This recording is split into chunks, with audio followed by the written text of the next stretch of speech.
बहन मीना भैया तू जंगल में गई रहा, गर्मी से तो एकदम पसीना टपकता।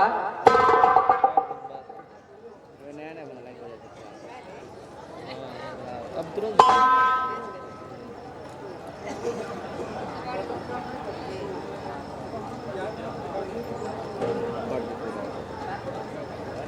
बहिन जलावन ना रही तो खाए कैसे बनी।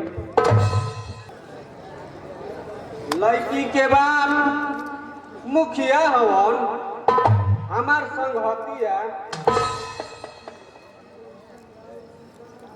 जैसा और विचार होई वैसने काम होई। बाकी बाकी का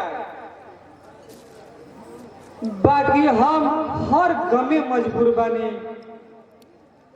अब ही बियाह करे के ना चाहत रहे, अपना गर्दन में फांसी के फंदा लगावल ठीक नहीं थे।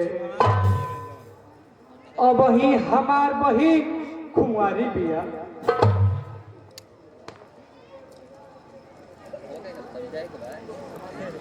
बहिन के बियाह के फिक्र मत करम, हम बाने लू, सब हो जाई। तू पहले अपन बियाह कर।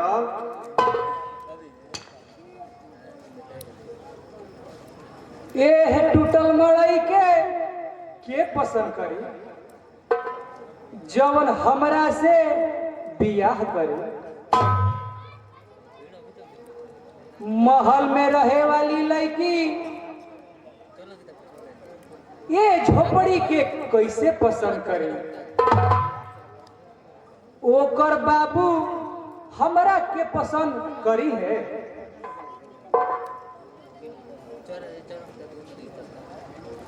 तोरा हैसियत के हम सब बता देले बानी।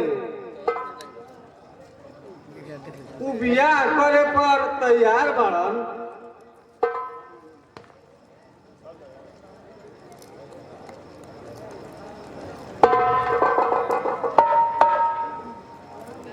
प्रणाम मुखिया जी। प्रणाम प्रणाम। का बात बा, इतना खुश बढ़ जा।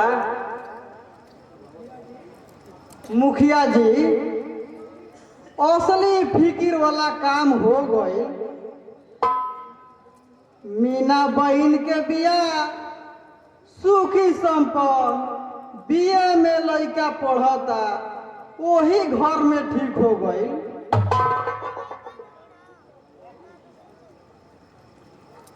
ई तो बड़ी खुशी के बात बा।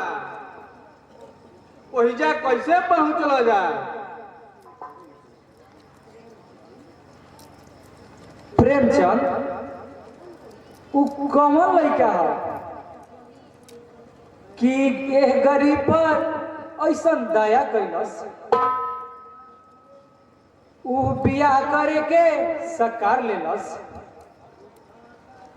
बुझाता कि भगवान चारों भर से सहयोग जुटावता।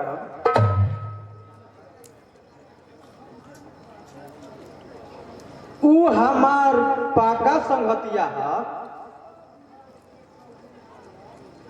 सब बात के कबूल करवा लेने बानी।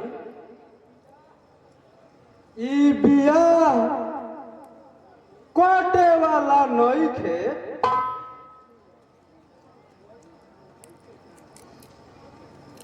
ई तो बड़ी भलाई के काम कैला।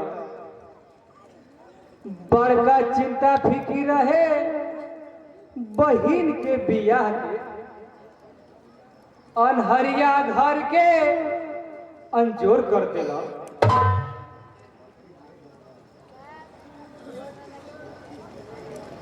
सूरज के तिलक मीना के बियाह एके रोज रही। तू लोग दिन ठीक करके हमारा भी फोन करियो जा।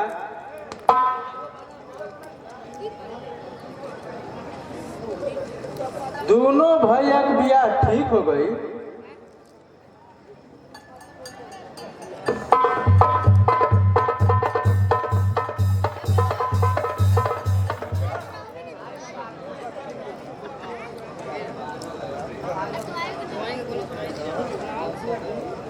मुखिया जी हमार बजवा ना बाजी,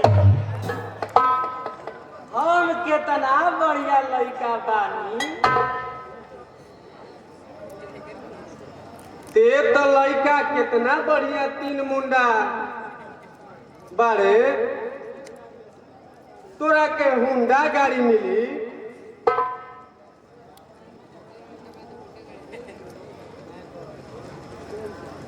भगवान आपन पलक खोल देलन,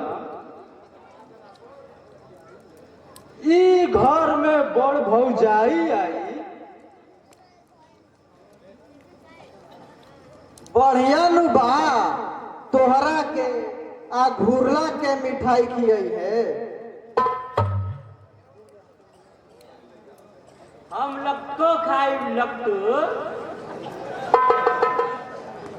अखिया लड़ी अदनवा लड़ी, हम लपटो खाई लकट।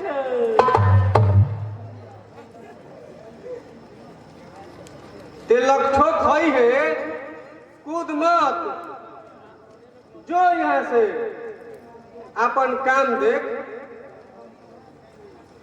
हम जात हई पलास असलास अदा।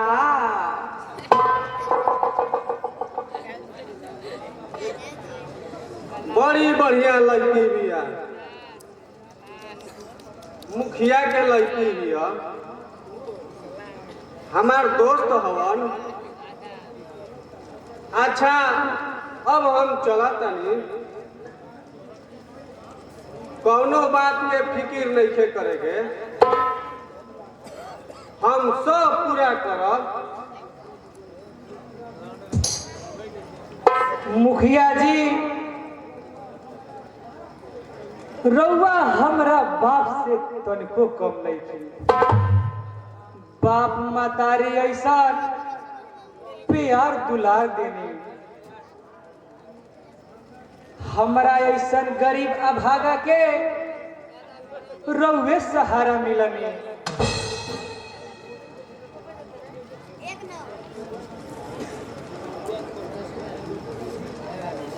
मुखिया जी हमरा गलती के क्षमा करो,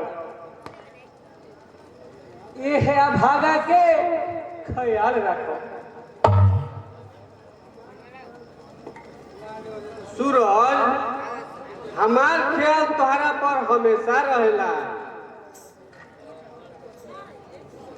तू लोग के कौनो बात के दुख ना होके दे। हम जात बानी, तोहनो जना अपन काम कर जा।